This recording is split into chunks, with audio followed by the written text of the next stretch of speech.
ओम श्री गुरुदेव दत्त श्री स्वामी समर्थ. नमस्कार मित्रांनो, आपण बघत आहोत संपूर्ण शिव महापुराण आणि त्यामध्ये आपण बघत आहोत ही युद्धखंड. मागील भागामध्ये शिवांनी हिरण्यशा दैत्याचा हा वध केला आणि त्याच्या वधामुळे त्याचा भाऊ पुढे काय करतो हे आजच्या भागामध्ये आपण बघणार आहोत. त्यासाठी तुम्ही जर चॅनलवर नवीन असाल तर चॅनलला सबस्क्राईब करायला विसरू नका. हिरण्यशाचा वध झाल्यामुळे त्याचा भाऊ खूप क्रोधित होतो. त्याला खूप राग येतो. तो सर्व देवांना वैष्णवांना त्रास देण्यास सुरुवात करतो. जप यज्ञ याग अनुष्ठाने तो सर्व बंद पाडतो. आपल्या भावाचा बदला घेण्यासाठी हिरण्यकशिपूने कठोर अशी तपश्चर्याला सुरुवात केली. त्यावेळी त्याच्या तपश्चर्येवरती ब्रह्मदेव प्रगट होतात आणि त्याला वर मागण्यासाठी सांगतात. त्यावेळी हिरण्यकशिपू म्हणतो की मला स्वर्ग मृत्यू पाताळ दिवसा किंवा रात्री वर किंवा खाली बाहेर किंवा आत कोठेही मृत्यू येऊ नये. आणि ब्रह्मांनी त्यावेळी त्याला तसा वर देखील दिला. वर मिळाल्यामुळे हिरण्यकशिपू हा अतिशय उन्मत्त होतो. तो वैष्णवांचा तपस्वी लोकांचा अतिशय छळ हा करू लागतो. सर्व देवता त्यावेळी विष्णूंना शरण जातात. विष्णूंना शरण गेल्यामुळे विष्णू हे धाडा तीक्ष्ण नखे असलेले नरसिंह रूप असे धारण करतात. हिरण्यकशिपूचा पुत्र प्रल्हाद हा विष्णू भक्त होता. दैत्यकुळात जन्माला येऊन देखील तो एक वैष्णव भक्त होता. विष्णूंचे तो सदैव नामस्मरण तो करत असे. त्याला ठार मारण्याचा प्रयत्न देखील हिरण्यकशिपूने केला, परंतु त्याचा काही एक उपयोग झाला नाही. आणि त्यावेळी नरसिंह रूपाने विष्णू प्रगट झाले. त्यांनी हिरण्यकशिपूला आपल्या मांडीवर घेतले आणि उंबरावर बसून हिरण्यकशिपूला त्यांनी आपल्या नखांनी मारून टाकले. प्रल्हादाने नरसिंह रूपात विष्णूंचे दर्शन घेतले. विष्णूंनी प्रल्हादला राज्यावर बसवले. त्याचप्रमाणे एके दिवशी अंधक आपल्या बंधूसोबत क्रीडा करत होता. तेव्हा चुलत बंधूंनी त्याचा अतिशय अपमान केला की तू आंधळा आहेस, तू कुरूप आहे, तुला राज्य मिळणार नाही असे त्याला सांगितले. अंधकाराला खूप वाईट वाटले. त्याला त्याचा अपमान सहन झाला नाही. तो त्यावेळी वनात जातो, कठोर तशी तपश्चर्या करतो आणि ब्रह्मदेवांना प्रकट करून घेतो. त्यावेळी ब्रह्मदेवाकडे अंधक हा वर मागतो की परश्री ही माते समान आहे. तिच्याबद्दल माझ्या मनामध्ये कधीही कामभावना निर्माण झाली तर शिवजींकडून माझा वध व्हावा. ब्रह्मदेवाने त्यावेळी त्यांना तसा वर दिला आणि अंधकाराला दिव्य दृष्टी देखील प्राप्त झाली. एक दिवस अंधकाच्या मंत्र्याने अत्यंत लावण्यवती अशी स्त्री पाहिली आणि तो वृत्तांत तो अंधकाला येऊन सांगतो. ती सुंदर स्त्री पार्वती होती. अंधकाच्या मनात पार्वतीबद्दल आसक्ती निर्माण झाली. मंत्री पुन्हा पार्वतीकडे गेले. त्यांनी अंधक हा श्रेष्ठ आहे हे देखील पटवून दिले. शंकरांनी अंधकास निरोप पाठवला. तो निरोप मंत्र्यांनी अंधकास सांगितला. तो निरोप उलट सुलट ऐकल्याने अंधक अतिशय क्रोधित झाला. आपल्या मंत्र्याचे बोलणे ऐकल्यानंतर अंधक हा वीरांना घेऊन गुहेजवळ जातो आणि त्यावेळी शिवगणां त्याला रोखतात, अडवतात, परंतु अंधक आणि त्याचे सैन्य काही केले ऐकत नाही. त्यामुळे दोघांकडून युद्धात सुरुवात होते आणि शिवगण हे दैत्यांना ठार करतात. शिव ह्या युद्धापासून दूर होते. शिव पार्वतीला म्हणतात की मी पाशुपत व्रताचे अनुष्ठान करण्यासाठी मी येथे आलो होतो, परंतु तो येथे आल्यामुळे वारंवार विघ्ने येऊ लागली. मी अनेक दैत्यांचा वध केला. मी आता दुसरीकडे वनात जातो व पाशुपत व्रताचे अनुष्ठान करतो. एवढे सांगून पार्वतीची संमती घेऊन ते दुसरीकडे वनात गेले. पार्वती आता मंदार पर्वतावर गुहेमध्ये राहून शिवजींच्या आगमनाची वाट पाहत होती. ती गुहेच्या आत एकटीच राहत होती. शिवजीचा वीरपुत्र म्हणजे वीर गण तिचे रक्षण करत होते. त्यावेळी अंधकाचे सैन्य तिथे लढण्यासाठी आले. वीरकाने अनेक दैत्यांचा समाचार घेतला. शेवटी तो ही गुहेच्या दाराजवळ मूर्छित येऊन पडला. कोणालाही आत जाता येईना. पार्वतीने ब्रह्मा विष्णू आणि शिवजींचे स्मरण केले. अनेक जण स्त्रीरूपात तेथे प्रकट झाले. पार्वतीने सर्व हकीकत सांगितली. स्त्रीरूप धारण केलेले सैन्य बाहेर पडले. त्यामुळे वीरकही जागा झाला. दैत्याच्या सैन्याचा पराभव झाला. आणि त्यावेळी शंकर प्रकट झाले. अंधकाच्या दूताने शिवजींना पुन्हा त्रास देण्यास सुरुवात केली. त्यावेळी शिव अतिशय क्रोधित झाले. शिवजींचा निरोप अंधकास मिळताच तो अतिशय क्रोधित झाला, संतापला आणि तो पुन्हा आपले सैन्य घेऊन गुहेजवळ आला. शिवजींनी आपल्या सैन्याला बोलावून घेतले. विधस नावाच्या दैत्याने मोठे पराक्रम करण्यास सुरुवात केली.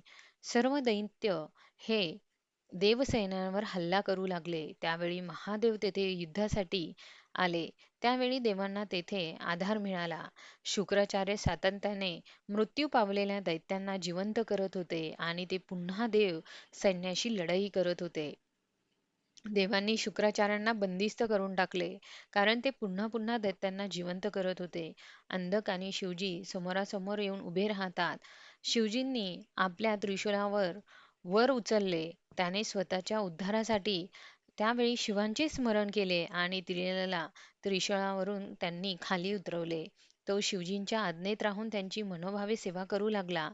शिवजींनी विरकाला गुहेवर पहारा करण्यास सांगून ते पार्वतीला भेटण्यासाठी निघून जातात. शिवांनी महाविद्वान अशा शुक्राचार्यांना युद्धाच्या वेळी गिळून टाकले. का तर अंधकाचा पराभव होत असताना तो शुक्राचार्याकडे गेला मदत करण्यास त्यांनी शुक्राचार्याला विनवणी केली. त्यावेळेस शुक्राचार्यांना संजीवन विद्येचे वरदान हे शंकरांकडून लाभलेले होते. अशा वेळी शंकरांच्या सेनेने मारलेल्या दैत्यांच्या सैन्याला जिवंत कसे करावे असे त्यांना वाटू लागले. त्यावेळी अंधकाने काकुळतीला येऊन केलेली विनंती शुक्राचार्य हे मान्य करतात आणि दैत्यांना जिवंत करतात. दैत्य जिवंत होऊ लागल्यामुळे पुन्हा पुन्हा ते युद्ध करू लागतात. त्यावेळी शिवजींनी नंदीला आज्ञा केली की तू शुक्राचार्यांना उचलून इकडे आण आणि नंदी आपल्याबरोबर सगळे गण हा घेऊन जातो आणि सर्वजण युद्धभूमीवर येतात. तेथे देव व दैत्य हे मोठ्या प्रमाणात युद्ध करत होते आणि शुक्राचार्यांच्या भोवती अनेक दैत्य हे उभे होते. नंदीने गणांना बरोबर घेऊन दैत्यांचा पराभव केला व शुक्राचार्यांना पकडून शिवांसमोर आणून उभं करतात. शिवांनी शुक्राचार्याला पाहिले. हे दैत्य सैन्याला जिवंत करता आहेत हे त्यांना माहीत होते आणि त्यावेळी शिवांनी महान रूप धारण करून शुक्राचार्य यांना गिळून टाकले. युद्धसमयी ज्यावेळी शुक्राचार्य अचानक गायब हे झाले, त्यावेळी अंधकाच्या अंधकाने आपल्या सैन्यांना धीर दिला आणि सांगितले की तुम्ही घाबरू नका. प्राणपणाने तुम्ही युद्ध करा. शुक्राचार्य हे खूप चतुर आहे. ते शिवजीच्या पोटातून देखील प्रगट होतील. दानवांचे मोठ्या प्रमाणावर युद्ध सुरू होते. त्या युद्धाचा प्रचंड आवाज हा असा येत होता आणि तो आवाज शुक्राचार्यांना शिवांच्या पोटात ऐकू आला. शुक्राचार्य हे बाहेर येण्याचा खूप प्रयत्न करू लागतात, परंतु त्यांना शिवांच्या पोटातून बाहेर येता येईना. शुक्राचार्य त्यावेळी शिवांची स्तुती करतात, शिवांची मनोभावे प्रार्थना करतात आणि ते शिवांच्या शरीरातून बाहेर पडतात. तो शुक्राणूच्या रूपात बाहेर आला, त्यामुळे त्याला शुक्र असे नाव मिळाले. त्यानंतर शुक्राचार्य हे पुन्हा दानवांच्या सैन्यात येऊन मिसळतात. तक हा शिवजींच्या त्रिशूळावर अडकलेले होते. अगदी प्राणकंठाशी आलेला असताना देखील अशा परिस्थितीत अंधकाने शिवजींच्या 108 नावांचा जप केला आणि त्यामुळे अंधक हा मुक्त झाला. शिवांना अंधकाची दया येते आणि त्यांनी त्याला त्रिशूळावरून ते खाली उतरवतात. दिव्य अमृताच्या वर्षावाने त्याला अभिषेक घालतात आणि म्हणतात की अंधका, तू इंद्रिय दमन केले आहेस. तुझे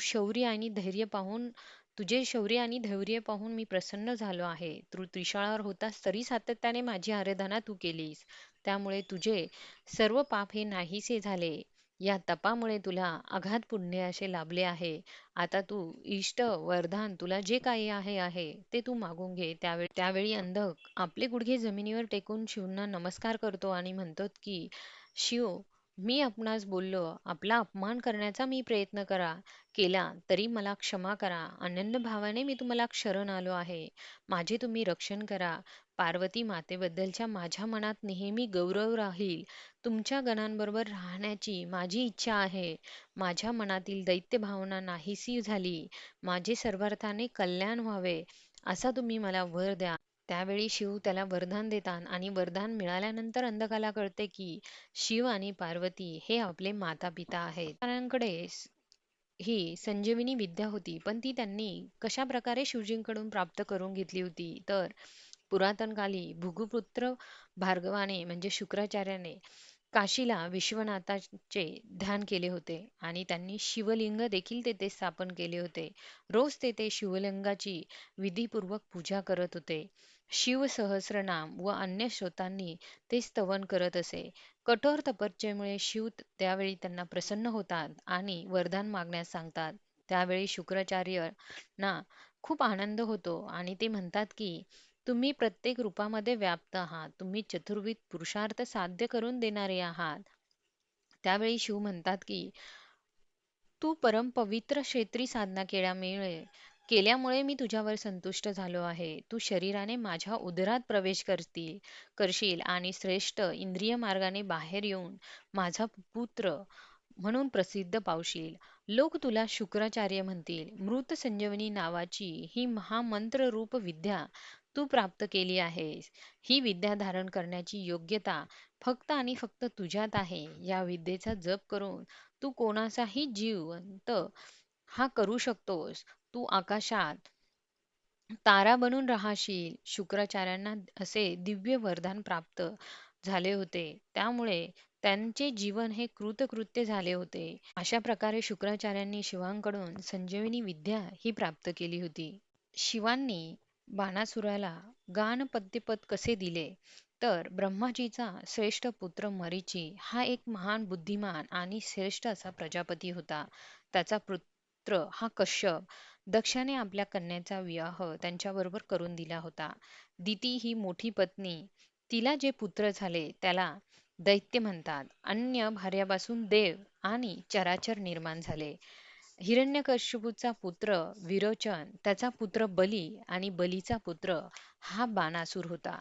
हा बाणासूर खूप शिवभक्त होता. एके दिवशी कठोर संगीत साधना करून तो शिवजींना प्रसन्न करून घेतो आणि वर मागतो. त्यावेळी शिव त्या नगरात अधिपती होऊन माझे रक्षण करा असा तो वर मागतो आणि शिव त्याचा वर मान्य देखील करतात. वेळी शिवांनी नंदीला कैलासावर पाठवून पार्वतीला देखील तिकडे बोलून घेतले, परंतु पार्वतीला येण्यासाठी विलंब झाला आणि त्यावेळी अप्सरा आपापसात बोलत होत्या की त्यावेळी विभंगटकाची मुलगी चित्रलेखा तेथे होती. तिने गौरीचे रूप धारण केले आणि अनेक स्त्रियांची विविध रूपे देखील तिने धारण केली. चित्रलेखेने धारण केलेले रूप बदलून तिने बाणासुराची कन्या उषा हिने पार्वतीचे रूप धारण केले आणि त्यावेळी पार्वती प्रकट झाली आणि म्हणाली की कार्तिक महिन्यात तुला ऋतू प्राप्त होतील. वैशाख शुद्ध दशमीस मध्यरात्री स्वप्नामध्ये जो पुरुष तुझ्याशी सहवास करेल तो तुझा पती होईल. त्यानंतर शिव पार्वती क्रीडेमध्ये रममाण होतात. देवदेवता देखील त्यांच्या स्थानी हे निघून जातात. मित्रांनो, यापुढील भाग आपण बघणार आहोत पुढील व्हिडिओमध्ये. त्यासाठी तुम्ही जर चॅनलवर नवीन असाल तर चॅनलला सबस्क्राईब करा. धन्यवाद.